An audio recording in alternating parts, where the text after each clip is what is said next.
But how did you get involved with Ghost Adventures? Because it wasn't like, I need to find out everything. It was a little more cut and dry for production. Yeah, I mean, it was it's an unusual story too, but I guess it's interesting. It worked out for me. Here we are. So I've worked in production my whole life, pretty much. You know, right out of high school, like many kids, I didn't know what I wanted to do, and you know, I knew I didn't want to just go a regular route. I didn't want to just do a 9 to 5. That's not me. I've always been a creative person. So I wanted to create. So I went to school for photography. Had a teacher that was just like, "You're just gonna shoot weddings. That's the only thing you could ever do as a photographer." I mean, hey, that's how I got my. Did you get your start with weddings? I did a few, but not really. No. See, I got my start as a wedding editor. That was fun. Hey, listen, that's good money. Right? It can be for the person who was hiring me. Yeah, for me. You were like contracted. Kind of. They approached me to edit for them. So then that kind of stopped, and then I was like, you know what? Maybe I'll try a regular route. So I went and I got certified in computer programming. But I was like, I don't want to just sit at a desk typing code 9 to 5. And if I was doing that now, AI would be taking my job in a couple months anyway.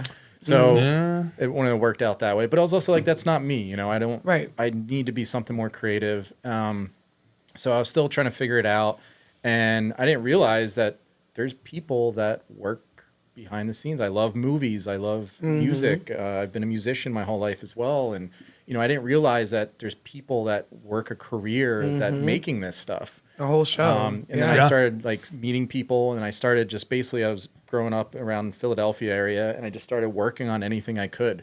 So any job that, you know, needed I kind of got lucky, honestly. I didn't do a lot of like production assistant work. It was always like, you need a sound guy, but it was like no pay on weekends making some terrible movie. And I would just do it all. And I worked as a camera guy, a sound guy. I did special effects. I did all kinds of different things. And then I just kept growing from there. And it, you know, it's cliche, but it is who you know. Yeah. And I met people that ended up hiring me for other jobs that would hire me for another job. And then fast forward, you know, this was my first big movie was 2002. I worked on a movie doing pyrotechnics. In this movie called Bikini Bandits. Looking it up. Sorry, now I'm looking. Do this during the show. And so that was like around 2002. Maynard's in it? Oh, yeah. And Corey Feldman? Yeah. All right. He's just like, just a little movie. Just a little movie, you know? And so fast forward 2010-ish, I got hired by a friend of mine who was also like one of the ones that hired me back in 2002. And he hired me to do sound on this reality shows. At that time, I was starting to do a lot more reality. You know, in New York City and Philly and that whole area, it was just like a boom of reality shows. And for some reason, sound is what took off for me. What's that? It's a call. Somebody got unmuted. All right. So sound is what kind of jumped off for me. Please, can you please mute yourself? I promise I ain't gonna forget about you. I promise. Just mute yourself. Sometimes they get a little too excited and they're like, But yeah, so then basically, look, he's right here. He's on IMDb. Yeah. I just found. Sorry, I just found just pyrotechnic effects. And then so I got hired to do sound on a show called Wreck Chasers, which basically we followed tow truck companies around Philadelphia, and it was intense. It was like gang war. You know, it was the only job that we actually had bulletproof vests in the van because we would roll up to calls and we didn't realize, but it was a stolen car, and now there's a police shootout and. Yeah. And what was your job on that? I was running sound on it. He's wearing the bulletproof vest. Sound guy. Philly is a scary place. No, seriously, we went and I was. We went to a bar. They were shooting in broad daylight, and everybody was just sitting there like everything was okay. That's normal day. Yeah, just look back, and then they went back on their phones, and I was like, "What is going on?" So after that show, unfortunately, ended because it just couldn't last. It was a great show. But not to get too deep into it, but some of the people, there was a lot of crime involved, like murders, things like that. And it just became not sustainable. And then basically the police started coming in and stopping. Basically we would like listen to police scanners, the tow truck companies, and they would race to a wreck. And whoever got there first would get the job. So it created this natural fight. And then there were actual fights and murders and things like that happened. So we took a break, and when we went back to start filming, we would show up and the police were like, nope, we're not allowing this anymore. We're doing what's called a rotation, where they like just go down a list and they call this company. Then this company gets a turn, then this company, which most cities do. And actually Philly did have that law. They just didn't enforce it. So they decided to enforce it and kind of stop that show. Right. But the production company that was making that show was the production company that does all the logistics for Ghost Adventures.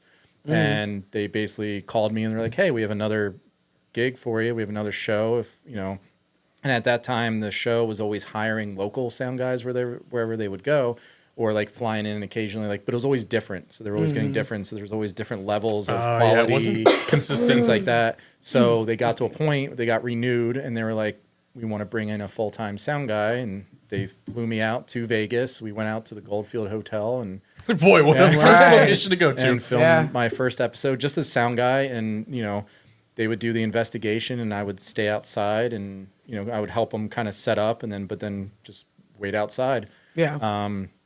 And then it just kind of evolved from there. And then they called me again and brought me back, and you know, and then probably about. It happened pretty quick, I think, like because it was such a small group of people. You know, we don't have even now, like we still don't have a big crew. Like it's a very small, you know, group of people that are pretty much family at this point. And you know, I remember the one day we just got back from Jamaica, and you guys did an investigation in Jamaica. Yeah, we investigated Johnny Cash's old house. Oh yeah. Yeah, really cool. I've heard about that one. I haven't covered I didn't even know it. He had a house. We did that one, and did. we did 2 parts. We did that, and then we did Rose Hall with the Rose Hall, the witch out there. Yes, I covered her on my channel, and that was interesting. Oh, so, and really cool. I gotta go back and watch. Yeah, because I haven't seen that episode, but I covered it and. Some of the things that they said was going on in there, I was like... Yeah, it was a wild place. Yeah. And I didn't get to investigate because I was just doing sound at the time. But then afterwards, I want to say maybe we were driving to Bisbee, Arizona or something. And I was riding in the car and Zach was like, oh, Jay, you got to listen to this EVP we got in Johnny Cash's house because he knows I'm a fan and big into music.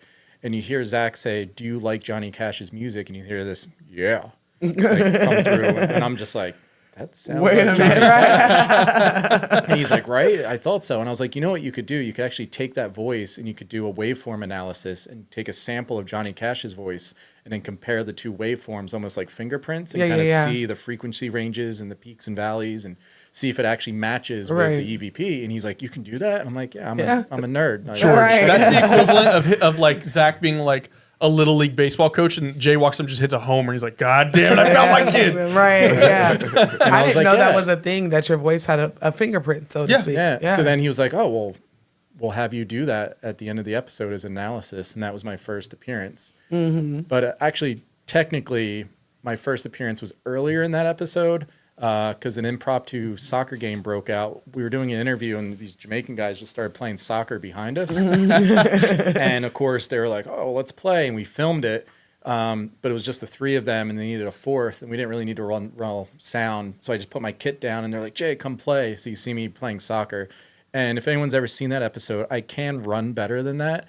I will say as a disclaimer, about a month prior, I was skateboarding at the Winchester Mystery House and I broke my ankle. What a weird place to break your ankle. And, and being not only that, why were you even participating? See, resilience, because I would have been like, y'all got it. Y'all. If Zach Baggins invites me to play soccer, I'm going to play soccer. Yeah, I pretty much that one, and I don't recommend this to anyone. Like I basically healed it with a bag of frozen peas every night and just kind of kept it to myself. Now, did you lead in goals? That game? Oh, I think they kicked her ass. I was about to say they're Jamaicans. They're good at what they call football. Zach's true calling was to be like front. But where's the credit? He broke his ankle and still was healed there it with a bag of peas. Listen, Are we this not man gonna is indestructible.